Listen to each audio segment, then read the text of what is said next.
And you're back with us in our London studio. Michael Schumacher has romped to victory at Suzuka in the Japanese Grand Prix. Let's just confirm the race result for you. Schumacher, the winner. Montoya, what a brilliant first season the Colombian Juan Pablo has had in Formula One in second place. Coulthard ensuring himself second overall by finishing on the podium. Hakkinen, last drive for at least a year. Barrichello with a couple of points, and Ralf Schumacher had a very strange day indeed, just getting one. And these are the final standings. Michael Schumacher away and gone.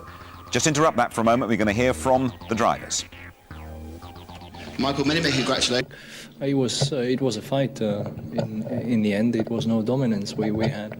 But the good thing is if you can keep the first position for you in the end. However, and absolute confirmation here of Michael Schumacher's dominance. There it is, 123 points. David Coulthard way back on 65. Barrichello, Schumacher's Ferrari teammate, 56. Ralf Schumacher, 4th. Mika Hakkinen, 5th. He says goodbye for a year. And Montoya, 6th place, 31 points. And in the constructors, Ferrari, well clear. McLaren, 2nd place, first of the losers, according to McLaren boss Ron Dennis. Williams, 3rd. Sauber getting that precious 4th place. And BAR edging Jordan because of their number of higher finishes throughout the season. We'll have a word with these fellows, with Mark and Tony, when you rejoin us.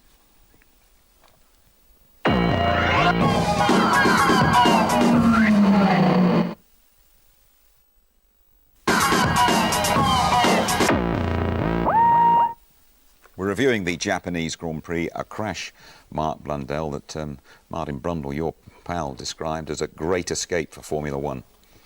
It was a great escape. I mean, there was a lot of damage there and a lot of the wheels flew off. That shouldn't happen. The Tevez should retain those wheels to the car.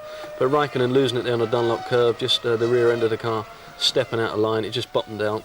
And unfortunately it took Alesi out of his last Grand Prix. But, you know, big incident there. They're going to increase the strength of the wheel tethers by 20% in the regulations from next year.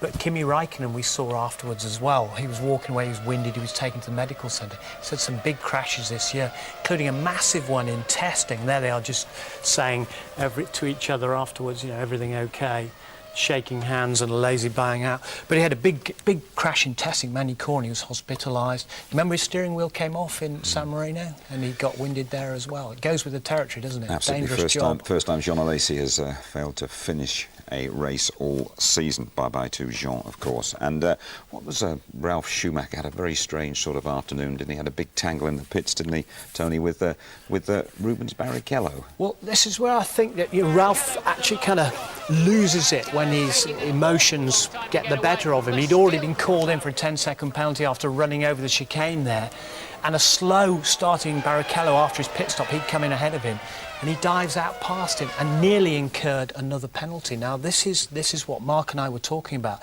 Tail end of last year, Button had outdone him, basically, and he went into a bit of a downer and he had a big talking to by the team, and it's the same this year. He's finishing on a negative. Montoya's definitely got the sign over him at the moment, hasn't he, in that particular team? Oh yeah, we've seen it as the year's gone on. Psychologically he's pushing Ralf out, and the winter's going to be long for Ralf Schumacher. He's got lots of thinking about, and I think Frank Williams and Patrick Head will definitely sit him down. And that battle continued out on the track, didn't it, away from the pit lane as well? It certainly did, but you know, it was a great move here with Barrichello and coming up there with Ralf. Ralf just being a little bit cheeky, not letting Barrichello get by, blocks him, takes a bit of an advantage there coming out the chicane.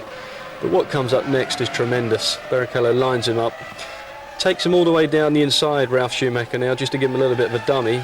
But before you know it, Barrichello goes a long way around and almost gives him a little victory V as he goes by, doesn't he? Eh? Absolutely fantastic, that. But Ralf had a pretty long face on all weekend, didn't he, Tony? But elder brother Michael, I mean, he has just absolutely run away with things this year, isn't he? He's been superb, but this is the worrying thing for all the competitors, is they're running a development chassis here, a slightly wider one. Michael Schumacher arrived in Suzuka having been at Fiorano testing revolutionary bits for next year, a revolutionary gearbox. He shattered the lap record.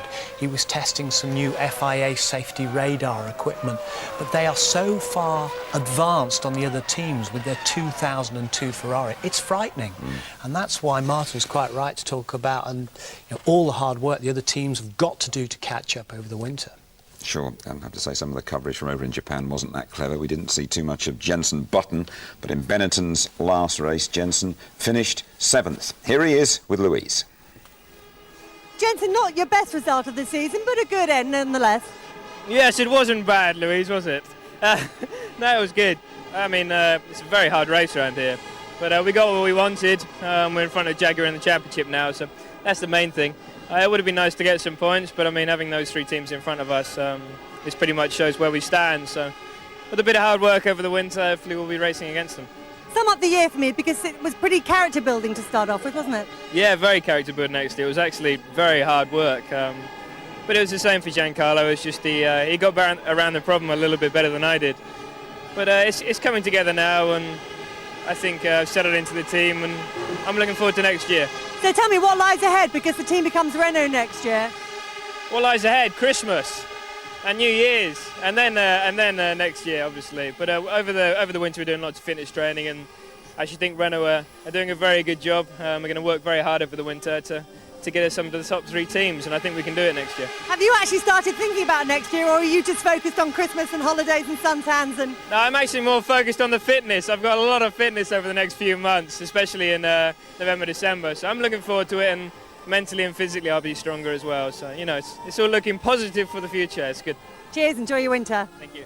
That's good news there from Jenson Button, working hard on his fitness throughout the winter. We have a fabulous competition now, and you can join us at the Australian Grand Prix at the end of the winter in the spring in early March.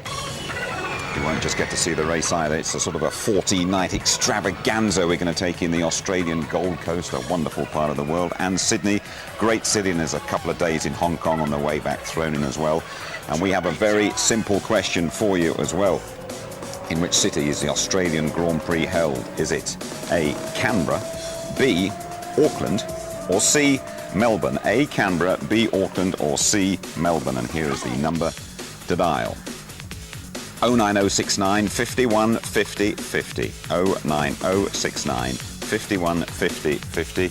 Lines closing midnight, December the 31st. That prize has been donated, by the way, by Foster's, sponsor of the ITV F1 website.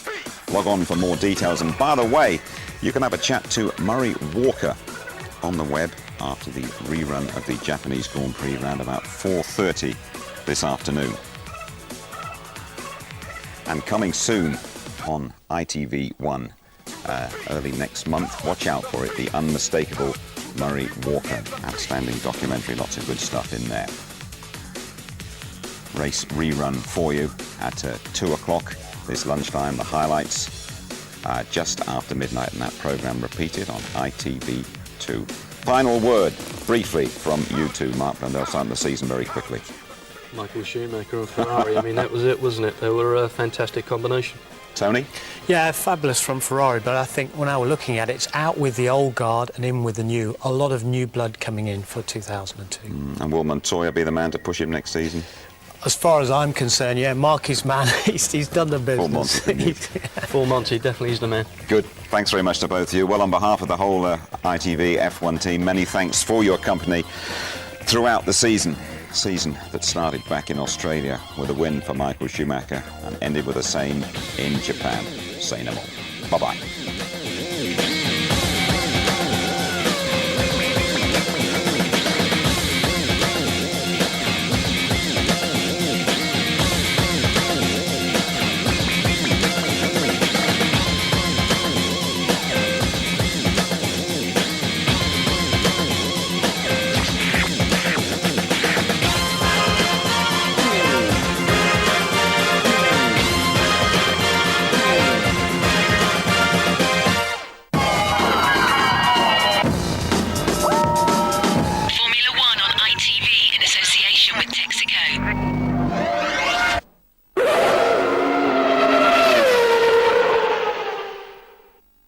If you'd like to know more about Formula One, the website address sponsored by Foster's is www.itv-f1.com.